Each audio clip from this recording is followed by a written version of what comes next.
प्रतिवाद चैनल पे आप सबको स्वागत है।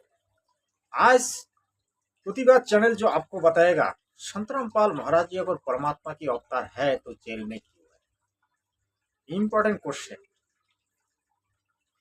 जब 650 साल पहले कबीर जी इस धरती पर प्रकट हुए थे तब उनको 52 बार मारने के लिए शेख तकीर और उनके जो चेले बहुत कोशिश की थी, जहां तक कि उनको नदी में फेंक दिया गया, उनको तलवार मारा है, उनको बहुत कुछ यातनाएं दी गई, लेकिन कबीर जी का एक बाल भी नहीं बांका कर पाया। तो अगर जो परमात्मा की अवतार होता है तो परमात्मा जैसा गुण उसमें होता है। जैसे भगवान श्री कृष्ण किसके अवतार थे? विष्णु जी के अवतार।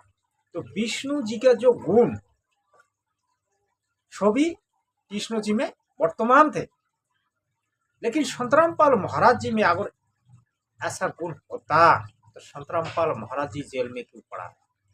क्योंकि संतराम पाल महाराज जी के तो कोई छू भी नहीं सकता, क्योंकि छूता है क्यों? क्यों जेल में पड़ा है?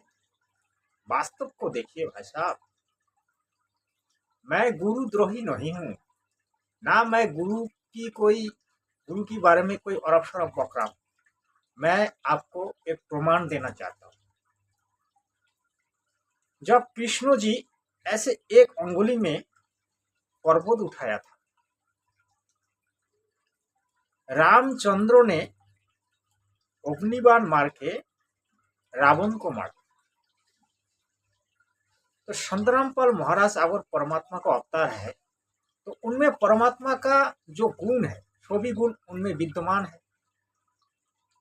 तो उस गुण अगर विद्यमान है तो संतराम पाल महाराज जी का कोई बाल बाका भी नहीं कर पाएगा। लेकिन उनको बहुत बार जेल में जाना पड़ता है, अभी तो जेल में है। क्यों? क्योंकि संतराम पाल महाराज जी ने कभी नहीं कहा कि मैं परमात्मा का अवतार हूं, लेकिन कुछ लोग इनको परमात्मा का अवतार बना दिया। जो परमात्मा का अवतार होता है ना, उसमें परमात्मा का जो गुण है सभी गुण विद्यमान रहता है, लेकिन संतराम पाल महाराज जी में सभी गुण विद्यमान नहीं है। अगर कबीर जी की गुण विद्यमान होता तो संतराम पाल महाराज जी हजारों जगह में प्रकट होते। जैसे कबीर जी 650 साल पहले 64 लाख शिष्य बनवाया था, उस टाइम टीवी भी नहीं था, मोबाइल नहीं था, कुछ भी नहीं था, तो हजारों जगह में प्रकट होके उन्होंने सत्संग किया करते थे और सभी भक्तों को दर्शन भी देते थे। तो आज संतराम पाल महाराज जी कहाँ दर्शन दे रहा है भाई? कोई कोई भगवत कह रहा है कि संतराम पाल महाराज जी को हमने देखा है, बाहर घूमते देखा है, हमसे मिला है। भाई ये सब नहीं है, ये झूठ बोल रहा है। ये फेक न्यूज देते हैं, ऐसे न्यूज चैनल में ये फेक न्यूज देते हैं। अगर इनकी बातों पर विश्वास आप करके चलोगे तो आप मूर्ख आदमी हो। क्योंकि मैं संतराम पाल महाराज जी के शिष्य हूँ, मुझे समझ में आ गया इन लोगों का जो चाल है ना, मुझे 100% समझ में आ गया। असलियत में संतराम पाल महाराज जी पूर्ण ब्रह्म कवि साहिब जी के अवतार नहीं है। संतराम पाल महाराज जी परमात्मा का भक्त है, कबीर जी की भक्त है, सतगुरु की भक्त है, ये 100% गारंटी है, इसमें कोई संदेह नहीं है। लेकिन जो लोग आज संतराम पाल महाराज जी को तत्वदर्शी गुरु बनवाया और परमात्मा की अवतार बनवाया, ये लोग का कभी मुक्ति नहीं होगा। क्योंकि इन्हीं लोगों के कारण से संतराम पाल महाराज जी जेल में। जब एक छोटा सा बच्चा को हम किसी पहाड़ में चढ़ा देंगे, 2 साल 3 साल बच्चे को, तो उसको क्या मालूम पड़ेगा पहाड़ के बारे में? उसका तो खुद का ही कोई नॉलेज नहीं है, वो तो पहाड़ से गिर गिर जाएगा और खुद मरेगा। ऐसा हुआ संतराम पाल महाराज जी की कहानी। मैं वास्तव बता रहा हूँ भाई, प्रैक्टिकल बता रहा हूँ। जो लोग आज संतराम पाल महाराज जी को आगे रख के पीछे रख के कुछ धंधा बनी कर रहा है, उन लोगों का भी मुक्ति नहीं होगा। ये लोग दूसरे को गुरुद्रोही बता रहा है, लेकिन खुद ये लोग गुरुद्रोही है।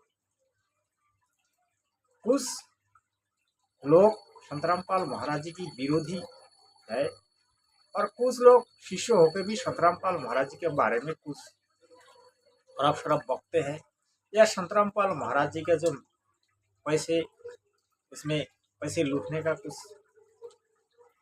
किया है, पैसे लूटने का कुछ धंधा किया है, इसकी कारण से उसको गुरुद्रोही कहा गया, उसको गुरुद्रोही घोषित कर दिया। पैसे किसकी जरूरत नहीं है भाई, सबकी जरूरत है पैसे। हम आपके पास महीना भर काम करेंगे तो मेरा परिवार कैसे चलेगा बिना मजदूरी की? ऐसा कुछ है जो कि हम प्रैक्टिकल अभी बताना नहीं चाहते हैं, जब टाइम आएगा बता देंगे।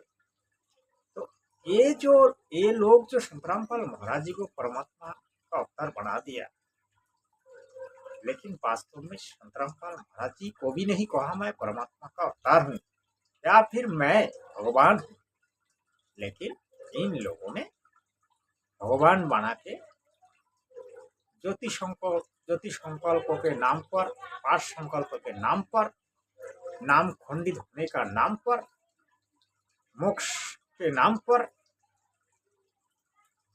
लूट रहा है भाई, लूट रहा है। जो लोग मेरे वीडियो को देख रहे हो, मैं प्रैक्टिकल बता रहा हूँ। मैंने कोई बार बरबला आश्रम में फोन लगाया, मेरे किडनी में स्टोन था, तो मैंने कम से कम 4-5 बार प्रार्थना लगाया, तो मेरा कुछ भी नहीं हुआ। तो मैंने बाद में फिर लास्ट फोन लगाया, तब उनको बोला भाई आपने तो कोई बार मेरे को बोला कि आप मुझे आराम होगा, परमात्मा दया करेंगे, लेकिन मेरा तो कुछ भी नहीं हो रहा। तो उन्होंने बोला कि भाई देखिए परमात्मा दया करेंगे, आप गुरुजी के ऊपर विश्वास रखिए। मैं कहा भाई गुरुजी के ऊपर तो विश्वास है, जो भी तो भक्ति कर रहा हूँ, नहीं तो कब का छोड़ देता। लेकिन जेल से कैसे भाई, जेल से कैसे रोज रोज प्रार्थना आता है। कल फोन पे बात करते हैं, फोन पे हम गुरुजी से बात करते हैं, कौन बात करता है उनके लिए, ऐसे मुझे बोला गया। तो उस गुरुजी को रोज रोज फोन पे बात करने देता है, ये आप विश्वास करते हो क्या? ये भी एक क्या है, ये ऐसी कमाने का धंधा है, झूठ है। जब कोई बरबला पे फोन लगाता है तो एक दो बार तो ऐसे पैसे की बात नहीं करता है, फिर जब 3-4 बार फोन लगाएगा तब बोलेगा भाई आप ज्योति संकल्प कर लो या पाठ संकल्प। ज्योति संकल्प का कितना, अभी शायद 3000-4000 होगा, और पाठ संकल्प का मैंने दिया नहीं, मैं ज्योति संकल्प का दिया हूँ, करीब करीब मैं 6-7 हजार रुपया दिया हूँ, 2-3 हजार दिया हूँ। लेकिन क्या है, आज संतराम पाल महाराज जी इतने दुखी है, संतराम पाल महाराज जी के दुख को कोई नहीं देखता। मैं देखता हूँ उनके वीडियो, जेल वाला वीडियो बहुत देखता हूँ, सबसे ज्यादा जेल वाला वीडियो देखता हूँ। संतराम पाल महाराज जी के जो हाल है बहुत खराब, लेकिन इन लोगों का कहना है संतराम पाल महाराज जी परमात्मा का अवतार है, उनको कुछ नहीं होगा, वो जेल से बाहर आएगा, जेल से जब निकल आएगा तब पूरी दुनिया में इनका ज्ञान प्रचार होगा, पूरे विश्व उनको मानेगा, वही महागुरु बनेगा, वही विश्व ब्रह्मांड का गुरु बनेगा। ना जाने ये लोग क्या क्या बोलते रहता है भाई साहब। मैं भी एक टाइम बोलता था, मेरी धर्मकथा चैनल को डिलीट कर दिए। ये है असलियत। तो देखिए मैं और एक बात आपको बताऊंगा, ये संतराम पाल महाराज जी का जिसको सत्यनाम मिलता है, जिसको देखिए जिसको सत्यनाम मिलता है, तो उनको ये क्या है, ये एक ऐसा पर्ची दिया जाता है या रसीद भी कह सकते हो। तो इसमें लगभग देखिए, इसमें लगभग 34-35 नियम है। देखिए इसमें लिखा हुआ है 35, स्पष्ट दिख जाएगा आपको, इधर देखो 35 नियम है। तो 35 नियम में देखिए मैं 2-3 नियम के बारे में आपको बताऊंगा।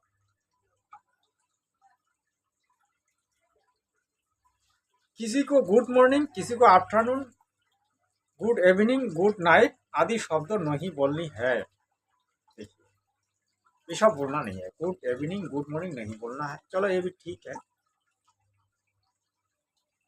टीवी, कंप्यूटर तथा मोबाइल में फिल्म, सीरियल, मैच, कार्टून देखना तथा मोबाइल में वीडियो गेम आदि नहीं खेलना है। तो देखिए भाई साहब, हम घर पे टीवी रखा है तो टीवी हमको दिखना नहीं है। कंप्यूटर तथा मोबाइल में फिल्म सीरियल नहीं देखना है। बताओ, 1 लाख, 1.5 लाख, 50,000, 30,000 का टीवी हम घर पे रख के क्या देखेंगे? जब कुछ भी नहीं देखना है, ऐसे नियम कौन पालन कर पाएगा भाई साहब? और एक मेन चीज मैं आपको बताऊंगा, जैसे अपन 10 पास दोस्त है, तो हमने संतरामपाल महाराज जी से दीक्षा लिया है और मेरे जो 2-4 दोस्त है उन्होंने नहीं ली। तो हम लोग साथ में एक बोतल रखा है। वो लोग अगर उस बोतल से पानी पी गए तो हमको नहीं पीना, इसमें नाम खंडित हो। तो सारी दोस्ती खत्म होते हैं भाई। इसमें परिवार में लड़ाई झगड़ा लग जाते हैं। मेरे परिवार से मेरा लड़ाई हो रहा है भाई साहब, मैं कैसे टिक पाऊंगा? अब बताओ, मेरे परिवार नहीं मान रहा है। भले मेरा बीवी नाम दीक्षा लिया, अभी छोड़ दिया है, लेकिन मेरे लड़का, मेरे बड़े भाई, मेरी माता, मेरी भाभी, मेरी बहन, मेरी बेटी कोई नहीं मानता। तो मैं अकेला कैसे चल पाऊंगा भाई साहब? बताओ। जब परिवार के साथ हमारी संबंध नहीं रहेगा, परिवार से हम जुड़े नहीं रहेंगे, तो हम कैसे चल पाएंगे? अपने परिवार से हमें रोज रोज लड़ाई झगड़ा करना पड़ता है। वो लोग मीट मछली खाते हैं, वो लोग गुटखा खाते हैं, बीड़ी पीते हैं, सिगरेट पीते हैं। अगर उन लोगों को हम अगर मना करेंगे तो वो लोग तो नहीं मान रहा है ना भाई, उन लोगों से लड़ाई होता है। तो कहाँ से कौन सा गुरु है ऐसा, कौन ऐसा गुरु है ऐसा नियम बनाते हैं? कैसा गुरु है? कुछ समझता ही नहीं है। हम अगर बताएंगे भी तो उन लोग सुनने के लिए तैयार ही नहीं है, क्योंकि हमारी जो परंपरा चल रहा है, उस परंपरा में ऐसा नियम नहीं है। आज देखिए हरे कृष्ण नाम सब गाते हैं, हुक्का बीड़ी शराब सब पीता है और हरे कृष्ण बोल रहा है। भाई वो जब दारू पी के, गुटखा खा के, सिगरेट पी के, सब कुछ करके जब हुआ हरे हरे कृष्ण नाम लेके उद्धार होगा, तो कौन लेगा भाई संतरामपाल महाराज जी से दीक्षा? और कौन कौन इतना परीक्षा देगा उनको? यहाँ जो 34 नियम है भाई साहब, एक दिन मैं इसके लिए वीडियो बनाऊंगा। ये कोई भी नहीं मान पा, कोई भी इस नियम को फॉलो नहीं कर पा रहा है। नियम मर्यादा को 100% नहीं मान पा रहा है भाई साहब। ये जो मर्यादा है ना, ये जो 34 नियम है, इसको पालन नहीं कर पा रहा है। अगर एक भी नियम खंडित हो गया तो तुरंत नाम खंडित, तुरंत बिजली कनेक्शन कट जाता है, वो पहले का जैसा हो जाता है तुरंत बाद। बताओ, तो कैसे संतरामपाल महाराज जी का मिशन पूरा हो? इसमें ऐसा ऐसा कुछ नियम है। देखिए, लेडीज के लिए हाथों पर मेहंदी नहीं लगानी है। हमारी देश का जो परंपरा है, शादी विवाह के पहले मेहंदी लगाते हैं, मेहंदी लगाना मना है। अब बताओ, फिर क्या कहा? किसी बीमारी कारण से लगा सकते हैं, तो दुगनीपन बात हुआ ना। किसी बीमारी के कारण से लगा सकते हैं, ऐसी बात मुझे बहुत गर्व लगता है भाई साहब। तो मैं जो मेन बात करूंगा, 6.5 साल पहले कोविड जी आके 64 लाख शिष्यों बनाया था। जगत गुरु तत्वदर्शी संत रामपाल महाराज जी ने बताया उनमें सिर्फ 3 पार हुआ था। तो अभी अगर संत रामपाल महाराज जी अगर 10 करोड़ भी शिष्य बनाया है ना, तो उसमें भाई साहब मान लो 10 पार होंगे, क्योंकि इस नियम मर्यादा को छवि भागवत पालन नहीं कर पाएगा। 100% गारंटी के साथ मैं कह सकता हूँ। मेरे 3-4 बंगाली भागवत है, महीने में 2-3 बार जाते हैं, नाम खंडित होता है तो जाते हैं, नाम शुद्धिकरण करवाते हैं। तो क्या हुआ, कितने बार नाम शुद्धिकरण करेगा, कितने बार करेगा? अगर महीने में 1 बार भी नाम खंडित होता है तो 12 महीने में 12 बार, तो 12 बार उसमें सेंटर नामधाम सेंटर में जाके नाम शुद्धिकरण करवाना पड़ता है। फिर ज्यादा अगर नाम खंडित होता है तो वो भी क्या होता है, जैसे आप उनको डिलीट कर देते हैं ना, इस टाइप का हो जाता है, कनेक्शन काट जाते हैं। वो है संत रामपाल महाराज जी की ज्ञान और संत रामपाल महाराज जी की मिशन। वास्तव में ये भाई मिशन पूरा नहीं होगा। अगर मुझसे कोई गलती हो बोलने में तो माफ कर देना भाई, जो मुझे सच्चाई लगा मैं वही बताया।